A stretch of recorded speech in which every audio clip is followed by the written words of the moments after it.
Good morning. मैं आज की class reasoning analogy part 2 discuss करने जा रहा हूं। मैं आपको पहले 3 रीजनिंग आपको बता चुका हूं कि कौन कौन सी रीजनिंग पहले थी। जैसे डायरेक्ट सिंपल एनालॉगी था, कंप्लीटिंग द एनालॉगी पेयर था और चूजिंग द एनालॉगी पेयर है। इनको हम डिस्कस कर चुके हैं। आज हम डिस्कस करेंगे चूजिंग द सिमिलर वर्ड। तो इसमें होता क्या है, जैसे in this type of question a group of 3 word is given followed by 4 other word as a alternative. For you have to choose the alternative which is similar to the given words।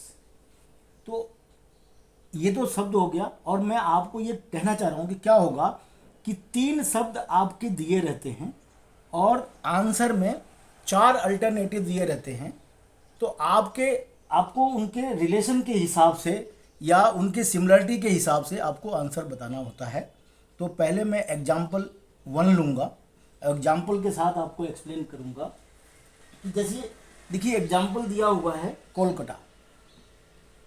Kolkata, ये दिया है 1। दूसरा दिया है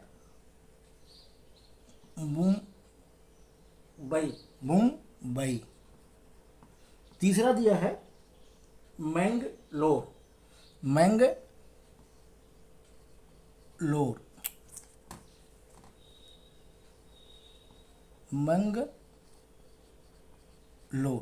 अभी आपको answer में 4 alternative दिया होगा। ये दिया होगा दिल्ली, बी दिया होगा मान लीजिए लखनऊ, सी दिया होगा कोचीन और डी दिया हुआ है मान लीजिए हैदराबाद। आप ये देखिए, अब ये क्या कहना चाहता है, चूजिंग ए सिमिलर वर्ड का मतलब है कि देखिए कोलकाता, मुंबई एंड मैंगलोर ये 3 अलग अलग डिस्ट्रिक्ट है, लेकिन इनके अंदर कहीं न कहीं कुछ सिमिलरिटी है। तो आप ये देखेंगे कि सिमिलरिटीज क्या है इसमें। All cities are having the ports. Calcutta में पोर्ट्स है, मुंबई में पोर्ट्स है, मैंगलोर में पोर्ट्स है। इसका मतलब आपको वो सिटी सेलेक्ट करना है जिसके पास पोर्ट्स हो। तो देखिए दिल्ली में पोर्ट्स नहीं है, ये समुद्र के किनारे नहीं है। लखनऊ में समुद्र के किनारे नहीं है, पोर्ट्स नहीं है। हैदराबाद में पोर्ट नहीं है। अब कहाँ पे पोर्ट्स है? कोचीन में पोर्ट्स है। तो आपका आंसर क्या होगा? कोचीन। कितना सिंपल है। मीन्स अगर जो शब्द दिया हुआ है, ये शब्द को पकड़ के या कोई सिटी दिया है या कोई चीज़ दिया, तो उनके अंदर क्या सिमिलरिटीज़ है या क्या डिसिमिलरिटीज़ है, या तो डिसिमिलर हो या सिमिलर हो। जनरली आप सिमिलर वर्ड लीजिए क्योंकि ये सिमिलर वर्ड दिया है। तो उन सिटीज़ के अंदर कुछ न कुछ सिमिलरिटीज़ होगी, चाहे वहाँ पे कोई टेम्पल दिया होगा, चाहे कोई वहाँ पे एक पर्टिकुलर रोड दिया होगा, या पर्टिकुलर आपको गुरुद्वारा बने होंगे, या कोई वहाँ पे ऐसे मतलब मार्क्स होंगे जो सिमिलर होंगे, या पोर्ट्स होंगे, या वहाँ पे कुछ यार्ड होगा, या कहीं रेलवे कोच बनाने की फैक्ट्री होगी, या कुछ ऐसी चीज़ें होगी, या कुछ ना कुछ होगा, कोई स्पेयर पार्ट्स बनाने की फैक्ट्री। तीनों सिटीज़ में, चारों सिटी में सेम कॉमन दिया होगा। ये सब चीज़ें आपको देख करके इसके सवाल को सॉल्व करना है। तो ये सिंपल है, choosing a similar word. 3 words दिए हुए हैं, चौथा वर्ड्स आपको सेलेक्ट करना है फ्रॉम द अल्टरनेटिव्स। नेक्स्ट हम लोग बात करेंगे नंबर एनालॉगी। इसमें क्या है, इसको भी आप ध्यान दें। इन this type of question have 2 numbers या आर पेयर्स और being a relationship, there is also third number pair which have the same relation from the alternative. You have to find out the alternative. इसका मतलब क्या हुआ, इसको भी आप example के साथ समझने की कोशिश कीजिए। कि जैसे कोई नंबर लिया है कि 3122, इनके साथ क्या रिलेशन है? 9144। और सेम रिलेशन, वही संबंध है जिसको बोलते हैं 0 2 3:3:2। इसका मतलब आपको ये पता करना है कि इस और इस नंबर के साथ क्या रिलेशन है। वही रिलेशन आप इस नंबर के साथ और जो नंबर फाइंड आउट करेंगे उसके साथ पता करना है। तो मान लीजिए कि आंसर लिखा है ए, आंसर आपको दिया होगा, आपको कोई चिंता करने की ज़रूरत नहीं है। 1466, बी दिया हुआ है 1499, सी दिया हुआ है 0466 और डी दिया हुआ है 0499। अब आपको ये देखना है कि इसके साथ क्या रिलेशन है। तो अगर हम वर्कआउट करें तो ये देखिए, ये क्या है, ये 3 का स्क्वायर है, ये क्या है 1 का स्क्वायर है, ये क्या है 2 का स्क्वायर है, ये क्या है 2 का स्क्वायर है। मतलब ये जो नंबर आ रहा है, फर्स्ट नंबर का स्क्वायर यहाँ फर्स्ट नंबर है, सेकंड नंबर का स्क्वायर यहाँ सेकंड नंबर है, थर्ड नंबर का स्क्वायर यहाँ थर्ड नंबर है, 4 नंबर का स्क्वायर यहाँ 4 नंबर है। तो हमको यही रिलेशन यहाँ पे लगाना है। तो अगर हम इसको लेंगे, 0 का स्क्वायर लेंगे तो 0 आएगा, 2 का स्क्वायर लेंगे तो 4 आएगा, और 3 का स्क्वायर लेंगे तो 9 आएगा, इस 3 का स्क्वायर लेंगे तो 9 आएगा। तो हमारा आंसर होगा 0499। इसका मतलब हमारा आंसर इज डी। तो आपको ये आराम से समझ में आ गया कि इस नंबर एनालॉजी क्या होता है और इसमें क्या रिलेशन मेंटेन करते हैं, किस टाइप के क्वेश्चन आते हैं। ये देखिए, इसका रिलेशन इसके साथ है, वही रिलेशन इसके साथ, और जो शब्द आएगा उसके साथ फाइंड आउट करना है। अब मैं कोशिश करता हूँ एक दूसरा नंबर एग्जाम्पल लूँ आपके साथ। चलिए दूसरा एक, ये तो बहुत इजी एग्जाम्पल हो गया, एक टफ एग्जाम्पल भी लिया जाए तो आप बोलेंगे कि सर ये कहाँ से आ गया। चलिए हम दिखाते हैं 42:56। आप ध्यान दीजिए, 42 का वही संबंध 56 के साथ है, 56 के साथ जो संबंध है वही संबंध हमको 72 के साथ निकालना है। तो अगर आंसर क्या दिया हुआ है, पहले तो हम आंसर लिख लेते हैं कि आंसर क्या दिया है। ये यहाँ पे हम आंसर लिख लेते हैं। आंसर ए में दिया हुआ है जैसे 81, बी में दिया हुआ है 90, सी में दिया हुआ है 92 और डी में दिया हुआ है आपको 100। अब आपको ये पता करना है कि इनका क्या रिलेशन है। तो चलिए हम इसको लेते हैं, 42 को यहाँ लिख लेते हैं क्योंकि मेरे को क्वेश्चन सॉल्व करना है। सेम रिलेशन विद 72 और ये। तो आप देखिए, अगर मैं इसको रिलेशन फाइंड आउट करूं तो आप 7×42 7/56 आप ऐसा कर सकते हैं, लेकिन इसको तोड़िए क्योंकि हमको स्क्वायर के फॉर्म में लेना है। तो मैं अगर 6 का स्क्वायर प्लस 6 कर दूं तो क्या है, 6 के 36 प्लस 6 42, और इसको मैं क्या करूंगा 7 का स्क्वायर प्लस 7। देखिए तो ये हो गया 7/56। अगर 7 का स्क्वायर लूँ तो 56, मीन्स ये संख्या को मैंने ब्रेक किया और पहली संख्या का स्क्वायर है, फिर ये स्क्वायर है प्लस ये। इसका मतलब कि हमको ऐसी संख्या यहाँ पे इसको इस रूप में ब्रेक करना है कि ताकि मेरे को आंसर मिल सके इजीली। तो आप इसको देखिए, ब्रेक कीजिए। तो 8 का स्क्वायर, अगर आप 8 का स्क्वायर लेते हैं यहाँ पे देखिए ये 6 हो रहा है, 6 से 7 बढ़ रहा है, तो 6 से 7 बढ़ रहा है। तो कोशिश हम फाइंड आउट कैसे करेंगे, 6 7। तो नेक्स्ट नंबर मैं 8 लेने की कोशिश करूंगा। अगर 8 नहीं आएगा तो 9 आएगा, 9 तो 10, तो पहले मैं 8 लूंगा। तो अगर मैं 8 का स्क्वायर लूँ, 8 × 64 प्लस 8, 8 × 64 प्लस 8 कितना हो गया 72। तो इसका मतलब ये भी 8 का स्क्वायर है और ये। तो हम क्या करेंगे, अब देखिए देखने के दो तरीके, 6 और 7 का स्क्वायर हो गया, फिर यहाँ 8 हो गया। अब 8 के बाद मेरे पास क्या आएगा, ये नंबर क्या आना चाहिए 9, 9 का स्क्वायर प्लस 9, ये आना चाहिए। तो ये हो गया 9 81 प्लस 9 दैट इज 90। तो अब हम देखिए आंसर दिया हुआ है बी 90, तो हम इसको 90 टिक कर देंगे। मैं उम्मीद करता हूँ आपको ये समझ में आ गया होगा। फिर से मैं रिपीट करता हूँ एग्जाम्पल 2 को। अगर आपको नंबर दिया हुआ है 42:56, वही संबंध है 72 संबंध है व्हाट। आंसर में दिया हुआ है ए 81, बी 90, सी 92, डी 100। तो आपको आंसर निकालना। तो इसके तरीके से हमें क्या करना है, मैं दोबारा इस नंबर को यहाँ पे डाउनलोड लिखूँगा, जैसे 42:56 वही संबंध है 72 क्या है। तो इसको देखिए, इस नंबर को अगर देखा था 6 का 36, 6 7 42 और ये हो गया 7 7 49 प्लस 7 56। तो इसका मतलब कि देखिए ये 6 का स्क्वायर में ले लूँ, 6 का स्क्वायर 6 के 36 प्लस 6 इसके फॉर्म में लिख दूंगा, तो यहाँ पे 7 7 49 प्लस 7 56 आ गया। तो देखिए इसके रिलेशन इस्टेब्लिश हो गया, मीन्स यहाँ पे 6 है तो यहाँ पे 7 है, जो नंबर यहाँ पे है उसका एक नंबर ज़्यादा है, यहाँ पे जो नंबर यहाँ पे है वो एक नंबर ज़्यादा है। तो हम क्या करेंगे कि तीसरा नंबर देखेंगे, तो ये भी है 8 8 64। कोशिश ये करते हैं कि हम इसको ब्रेक करके देखेंगे, तो ये भी जनरली आप ध्यान देंगे कि 7 के बाद 8 ही आएगा, या 9 तो नहीं आएगा, 7 के बाद 8 ही आते हैं जनरली, एक नंबर 2 नंबर 3 नंबर बढ़ के आते हैं। तो ये 8 का स्क्वायर 8 8 64 प्लस 8 में टूट गया, इसका मतलब इसका संबंध यहाँ नंबर एक बढ़ा है तो यहाँ भी एक नंबर यहाँ बढ़ जाएगा, तो ये 9 का स्क्वायर हो जाएगा और यहाँ पे 8 की जगह पे 9 हो जाएगा। तो मैं 9 का स्क्वायर 9 81 प्लस 9 अगर दोनों को जोड़ेंगे तो 90 होगा, इसलिए हमारा आंसर 90 हो गया। देखिए कितना आसान हो गया समझना। ऐसे सवाल आएंगे, आप इनमें से इन सवालों से आपको रिलेशन पता करना है, और रिलेशन पता करने के बाद जो तीसरा नंबर दिया होगा उसका वही रिलेशन इस्टेब्लिश करके आपको चौथा नंबर आंसर से फाइंड आउट करना है।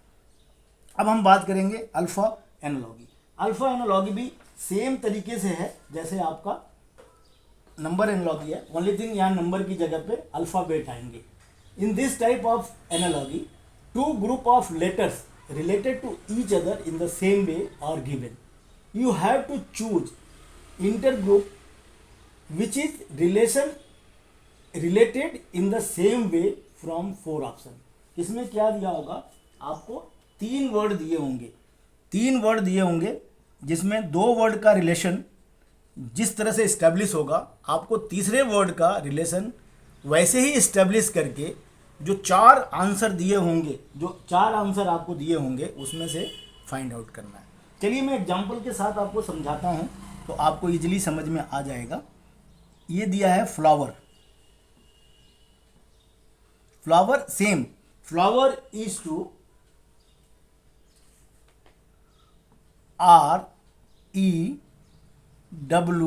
REWOLF, ये दिया हुआ है। देखिए ये दिया हुआ है। दूसरा सेम संबंध है, आपको दिया है फ्रूट, FRUITS,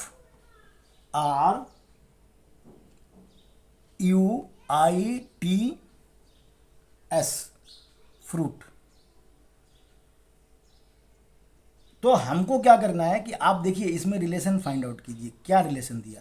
तो आप देखें इसका जो फर्स्ट नंबर है यहाँ पे लास्ट आ रहा है, इसका यहाँ नंबर आ रहा है सेकंड, तो सेकंड लास्ट आ रहा है, इसका थर्ड नंबर है तो थर्ड लास्ट पे आ रहा है, इसका फोर्थ नंबर है तो फोर्थ लास्ट पे, इसका ये, इसका ई का ई पे आ रहा है और आर। इसका मतलब फ्लावर को ये रिवर्स कर दिया है, इसलिए हमको फ्रूट का रिवर्स करना है। तो रिवर्स क्या करेंगे, STIURF। अगर मैं ये रिवर्स करूँ ये आंसर आएगा, फ्रूट का रिवर्स ये आएगा। तो हम चलिए इसको कहते हैं फ्रूट्स। इसको मैं रिवर्स करूं तो क्या आएगा, सबसे पहले मैं S लिखूंगा, T लिखूंगा, I लिखूंगा, U लिखूंगा, R लिखूंगा, F लिखूंगा। तो ये देखिए ये रिवर्स हो गया, ये फर्स्ट का लास्ट नंबर चला गया। जैसे ऊपर पहले क्या था, फर्स्ट का लास्ट नंबर, तो फर्स्ट का लास्ट, सेकेंड फर्स्ट का सेकेंड लास्ट, थर्ड फर्स्ट का थर्ड लास्ट, फोर्थ फर्स्ट का फोर्थ लास्ट, एंड फर्स्ट का फिफ्थ लास्ट, एंड सिक्स का लास्ट। तो ये अगर आंसर आपका ये बनेगा, अगर ये आंसर बनेगा तो आंसर में अगर आपको दिया हुआ है, अब जैसे आंसर क्या दिया हुआ है, अब आंसर देख लेते हैं। आंसर में लिखा हुआ है इस टर्फ, बी लिखा हुआ है STIURF, सी लिखा हुआ है, कुछ भी लिखा होगा STUIFR, सी लिखा होगा STRUIF, कुछ भी लिखा होगा। तो आप देखिए आपको फाइंड आउट करना है कि इससे क्या आंसर आएगा। तो आपने ये रिलेशन इसके साथ इस्टेब्लिश किया, सेम रिलेशन आपने फाइंड आउट किया, ये आंसर ये आया। तो आप सिंपली इसको टिक कर देंगे, बी आंसर होगा आपका बी। तो ये होता है नंबर एनालॉगी। अब चलिए हम एक दूसरा एग्जाम्पल लेते हैं, एग्जाम्पल 2 लेते हैं। इसमें आपको दिया हुआ है AF KP is to BGLQ।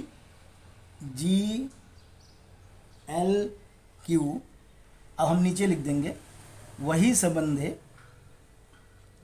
CHMR।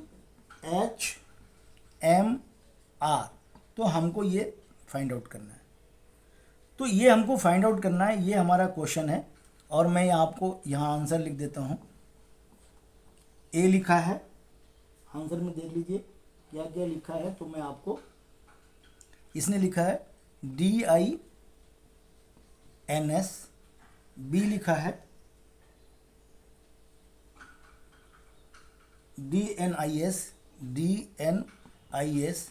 सी लिखा है DFKP, और डी लिखा है AJP। तो ये आंसर आपका क्या आएगा, हमको अब ये देखना है। तो चलिए हम इसको समझने की कोशिश करते हैं कि इसके अंदर और इसके अंदर क्या रिलेशन है। तो हम इसको एक बार एनालाइज करने के लिए ऐसे लिखेंगे KMP और BGLQ यहाँ लिखेंगे। तो आप देखेंगे A के बाद B +1 आ रहा है, मतलब A के बाद B, F के बाद +1 करेंगे तो FG आ रहा है। इसी तरह से J के L यहाँ +1 करेंगे तो K के बाद वाला नंबर आ रहा है। P के बाद नंबर 1 करेंगे तो P के बाद वाला नंबर आ रहा है। देखिए ये तो मैंने इजीली बता दिया कि इसके बाद ही आ रहा है। हो सकता है कि ये लेटर 2 नंबर आगे आए, 3 यहाँ पे 3 प्लस करो, चौथा प्लस करके नंबर आए, 2 के बाद आए, 3 के बाद आए, 4 के बाद आए। ये आपको ऐसे फाइंड आउट करेंगे तो आसान रहेगा। इसका मतलब कि हमको अब ये नंबर को भी इसी तरह से पता करना है। तो आप देखिए C के बाद क्या आएगा D, H के बाद क्या आएगा आपको, H के बाद N, M के बाद I, सॉरी देखिए इसको फिर से रिपीट करेंगे। C के बाद क्या आएगा, अगर मैं यहाँ प्लस करूँ तो D, H के बाद अगर मैं +1 करूँ तो क्या आएगा I, और M के बाद अगर मैं +1 करूँ तो क्या आएगा N, R के बाद +1 करूँ तो क्या आएगा S। तो आप ये देखिए कि मेरा जो आंसर आया है DINS आया है, और आंसर में क्या दिया है, DINS दिया है A, तो मैं A को सेलेक्ट करूँगा।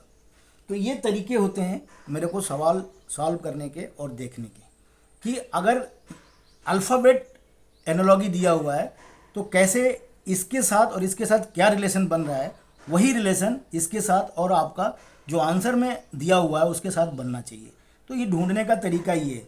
यहाँ 2 भी हो सकता है, यहाँ 3 भी हो सकता है, 4 भी हो सकता है, 5 भी हो सकता है। तो ये एक तरीके का सवाल है, आता है, आप इसको ध्यान दीजिए। इस तरह से आप अल्फ़ाबेट एनालॉगी को भी कर सकते हैं। और इसी के साथ मैं अपना रीजनिंग का एनालॉगी चैप्टर को ख़त्म किया हूँ, और आप इसका प्रैक्टिस बार बार बुक से कर सकते हैं और आप सीख सकते हैं। ये नंबर और अल्फ़ाबेट एनालॉगी अभी तो आप सीख रहे हैं, लेकिन हम जैसे जैसे हम क्लास में आगे जाएंगे, रीजनिंग का आगे क्लास होगा, चैप्टर और पढ़ाए जाएंगे, तो ये सारे तरीके आपको और तरीके से भी सिखाए जाएंगे जो कोडिंग में आते हैं। तो आपको और भी क्लियर हो जाएगा कि हम अल्फ़ा एनालॉगी को और नंबर एनालॉगी को कैसे सॉल्व करें। तो बहरहाल अभी इतना प्रैक्टिस कीजिए, इतना सीखिए, इसके बाद हम दूसरा जब क्लास लेंगे तो और भी ये क्लियर होते जाएंगे। इसी के साथ मैं अपने क्लास को विराम देता हूँ, और मैं आपको उम्मीद करता हूँ कि अगला वीडियो और भी बनाऊँगा। अब मैं अगला वीडियो इंग्लिश का बनाऊँगा, और इंग्लिश का एक चैप्टर कंप्लीट होने के बाद फिर मैं रीजनिंग का बनाऊँगा। आप मेरे को मोटिवेट करने के लिए क्लास को सब्सक्राइब करें और लाइक करें, और पूरी class from beginning to last तक देखें। किसी चैप्टर को जहाँ से पार्ट 1 स्टार्ट होता है, पार्ट 1 से लास्ट पार्ट तक देखें। रीजनिंग का ये चैप्टर मैंने पार्ट 1 एंड पार्ट 2 में कंप्लीट किया है। तो आप अगर रीजनिंग कंप्लीट समझना है एनालॉगी का, तो आप पार्ट 1 देखें, पार्ट 2 देखें और पूरा देखें। इसको स्लाइड करके भगा के ना देखें, अगर आपको क्लास में इसको समझना है और कंपटीशन में आपको अपीयर होना है। बहुत बहुत धन्यवाद।